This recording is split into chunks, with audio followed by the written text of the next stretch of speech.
Floyd, you had a very you win Golden Gloves in 3 different weight classes. You were a champion. You go to the Olympics. Talk us through that, because I remember watching that Yes. and how you got robbed. Now, back you lost 6 fights as an amateur. All of those fights you lost by 1 point. Yes. So losing those fights. So tell me what's going through your mind after a loss. Tell me how do you get over it and say, oh man, I should have won that. Did you think any of those fights, not the Olympics, we're gonna get to that in a minute, but did you think you should have won any of those fights that you amateur fights you lost? I mean, absolutely. I mean, if I lost 6 fights all by 1 point, 1 point. then there's really something to that. I mean, I was fighting on a computer scoring system. Right. So, I mean, that was kind of difficult when I was fighting on a computer scoring system. But, you know, just as far as how I looked at amateur boxing, it's just, it's a learning program preparing you for the professional ranks. If Right. that's something where you choose, if that's something you choose to do. Am I really worried about, am I happy with my amateur career? Absolutely. Am I happy with receiving the bronze medal and not winning gold? Absolutely. But Floyd, that gotta hurt Floyd. No. It was so bad. Floyd, the judge raised your hand. He thought you had won. No, you mean the referee? Referee, yeah, excuse me. Ref raised your hand. The referee raised my hand because he thought I won. Yes. But I'm glad that the fight went like it went. Why? Because if it did, it made me work that much harder as a professional not to feel that same pain again. So you believe losing that fight was the greatest thing that ever happened to Floyd Mayweather Jr.? That was one of the best things that happened to me. One of the best things. One of. Yes. And that same guy is, and you know, and I feel bad. That same guy that I lost to is somewhat homeless. Yes, I read that story. You know, that's crazy. You know, I wish him nothing but the best. And I don't know why he didn't become a boxing trainer. Because at that particular time when we fought, he was already a lot older than I was.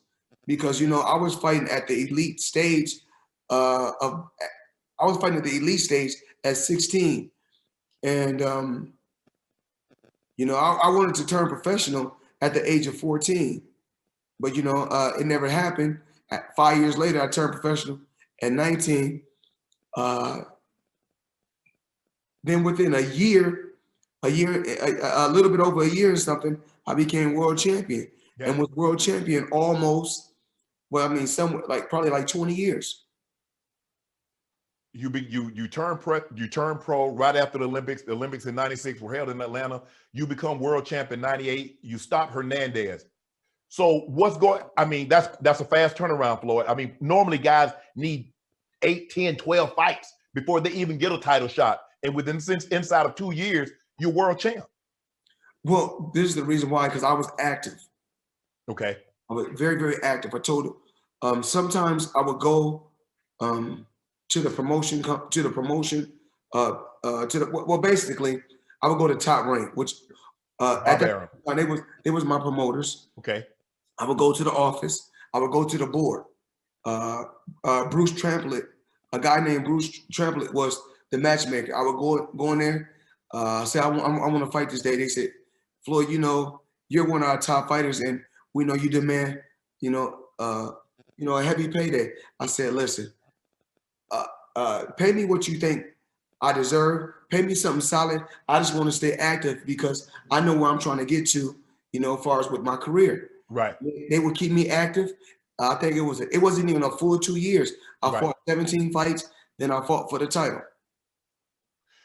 But boxers don't fight like that anymore, though, Floyd. I mean, you were basically fighting every couple of months. You're in the ring. Upset. I should be upset with myself with what I did to the sport of boxing. Right. Every fighter now wants. I want a Floyd Mayweather payday. Right. You know, but I put in a lot of hard work to get where I got to. It wasn't easy, very, very difficult, and I really wasn't crying and complaining. I was just like, yo, put him in front of me. I'll beat him. to show the world that I'm the best, and someday I will go down in history as the best. Do you believe they were hesitant to do that because they knew they didn't want you to take an L? You knew you weren't going to take the L, but it's sometimes promotion companies, they protect their fighters because they feel they're protecting them from themselves. It's crazy that the promoter, Bob Arum, I can't say these fighters don't see this. 1 minute he'll say Ali is one of the best that I had. Then it's Mayweather, then it's Pacquiao, and then it's Lomachenko, then it's this guy. I mean, boy, I mean these promoters, they kill me. I mean, Floyd, you did something that no one had done at that time. You broke with the promotion company and struck out on your own. Yes. How did you come to that decision? How did you say, you know what? Instead of me fighting for him and him getting a chunk of this, why not I fight? I'm in the ring. He ain't taking no blows. Let me get all this. Let me keep 100% of the revenue. Yeah. I can't see how fighters right now, and it's not like I'm throwing shade. It's just that if I accomplish everything that I've accomplished, and I've done everything that I've done, how can you go to I look at guys like Terrence Crawford. Right. Terrence Crawford can be a lot bigger than he is. How can you make, and this shows that racism still exists. How can you say that Lomachenko is better than Terrence Crawford? Not at all. Not in a million years. Not at all. Are they unsure? Floyd, you were sure yourself. You were sure you could do it. Are they unsure? Do they not like, okay, they're fighting. Why haven't more fighters struck out on their own? It's not really, I got loose because me as a promoter, right now, I know what fighters want because I've been on both ends. Right. I was a fighter, so I know what you're looking for. I know how you need to be. I know how you need to be promoted because right now, Gervonta Tank Davis is one of the most exciting fighters, or is the most exciting fighter in the sport of boxing right now. Okay, who you trying to line him up with? It doesn't matter who we line him up with. He's exciting. Whoever we put in front of him, he's gonna do what he got to do, and he's still learning. And I got another fighter that's about to fight for the title within a few days. A fighter that goes by the name of Rolly. I want you to check him out. He's another fighter. He's 11-0 with 10 knockouts, and he's gonna fight for the world title.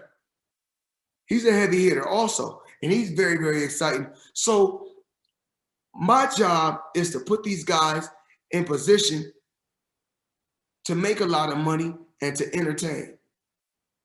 Right. Whereas you got a lot of fighters was fighting on, I never watched the Zone. They say it's on an app, on a phone. Right. Whereas I believe in putting fighters on television. Right. Old school. We believe in putting fighters on Showtime or Fox or pay-per-view. We're gonna build these fighters, and we're gonna continue to take these fighters to the next level. You know what to do. Hit the subscribe button to become an official member of Club Shay Shay, where we always do something for two something.